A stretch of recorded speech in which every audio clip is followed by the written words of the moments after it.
Let's start with who is a consumer? Consumers are entities that purchase products or services. People purchase and use products to satisfy their needs and wants. If you sell it, you are not a consumer. Basically, consumers are the end users of a product or services. So, why the consumer protection is important for the consumer? Because the Act empowers the consumers to fight against the malpractice of the seller. It helps in empowering every single consumer and makes it a consumer-centric market. If there are no Consumer Protection Act, it was mostly the domination of the sellers in the market, and the consumer had no channel to highlight their issues and problems.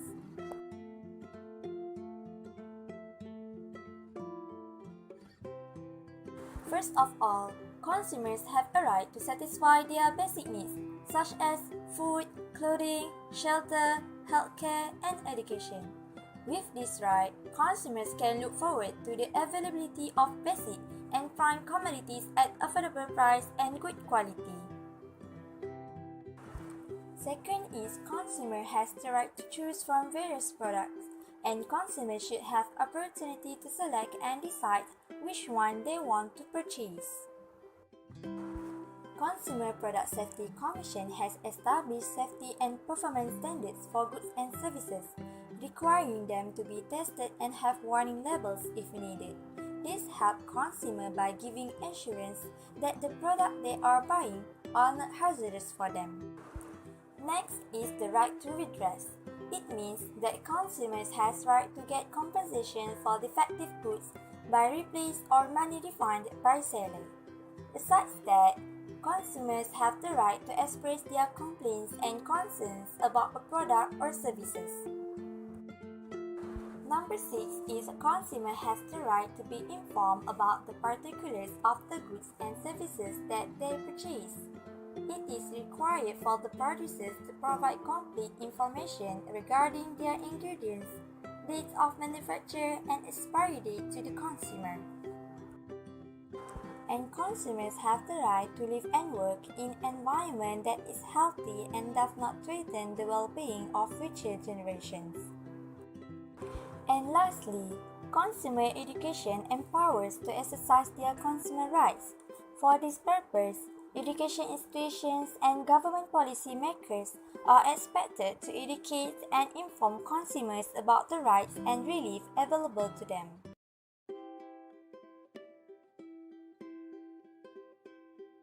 The principal law for consumer protection in Malaysia is the Consumer Protection Act. The CPA is said to drive the establishment of various consumer protection mechanisms in Malaysia.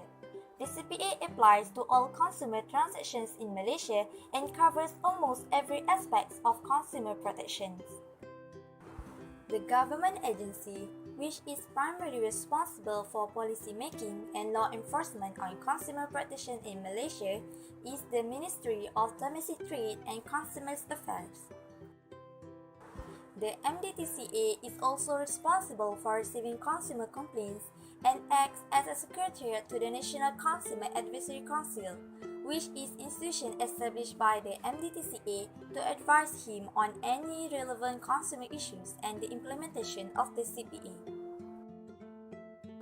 Next, the Hire Purchase Act, which legislation that governs hire purchase transactions in Malaysia.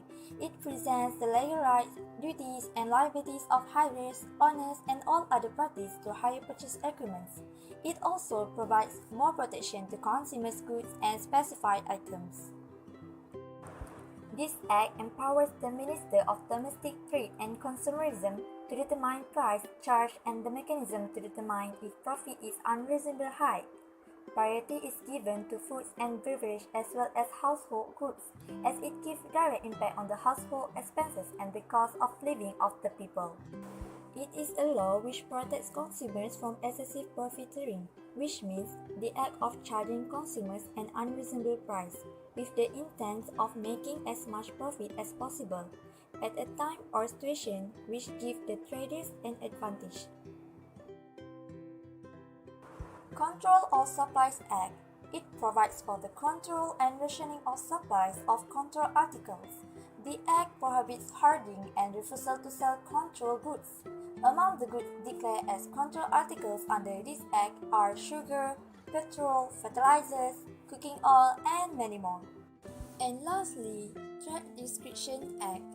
This Act prohibits false description of goods by sellers and any false or confusing statements.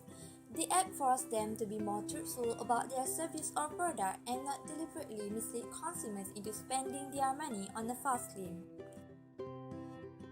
It is a law to promote good trade practices in the market by prohibiting false trade description or misleading statements, conducts, and practices in relation to the supply of goods and services.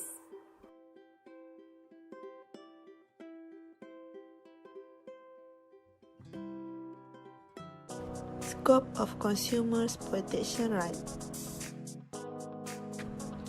Requirement to performance, composition, content, design, construction, finish of consumer's product. 2. Requirement as to the method of sampling, test, codes used to check the quality of the product. Next is requirement as to precaution in storage, transporting, and packaging. And lastly, requirement that a consumer's product be marked with a component by clear and adequate safety warning or requirement respecting the form of warning instruction. What is the issues? Misleading and deceptive conduct, false representation, and unfair practice.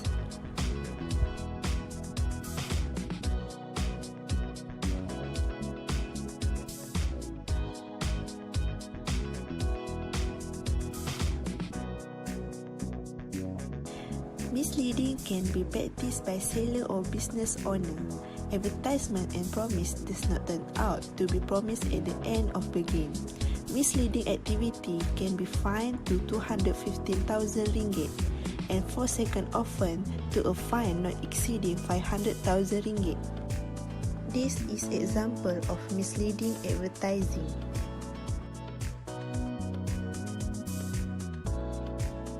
Misleading advertisements are prohibited because it was an ethical activity.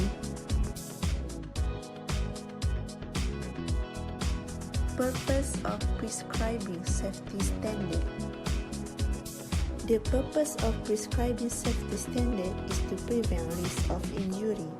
On the other hand, to declare unsafe goods as prohibited goods and will be able to overcome many unsafe consumer goods in the market. Safety of goods and services.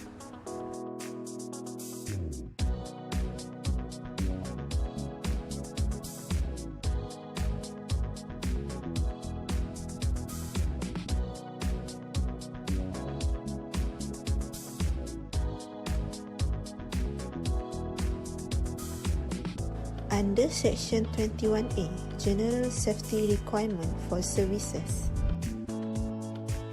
Under Section 20, no person shall supply or offer to advertise for supply any services which are not reasonably safe having regard to all the circumstances, including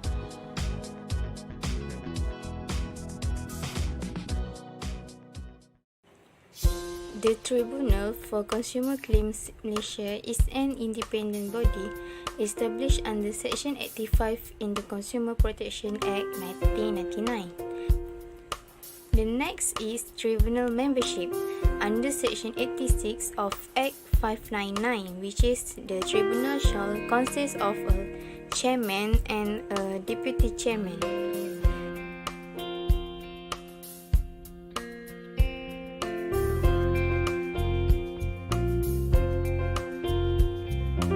The jurisdiction also have their limit.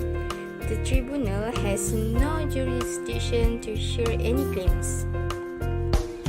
However, the consumer may file claims of the tribunal claiming redress cases in connection with their interest as consumer arising out. There are 10 types of claims which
First is unfair contract terms. The latest amendment in 2010 aims to expand existing provision in ensuring the Act remains relevant to the change in current trade practice.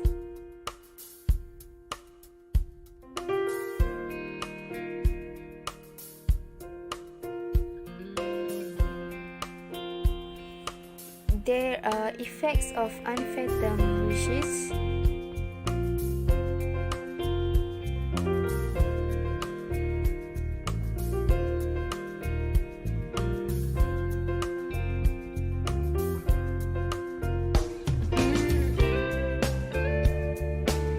the Minister may establish a committee to be known as the Committee on Advertisement, which shall have the following function: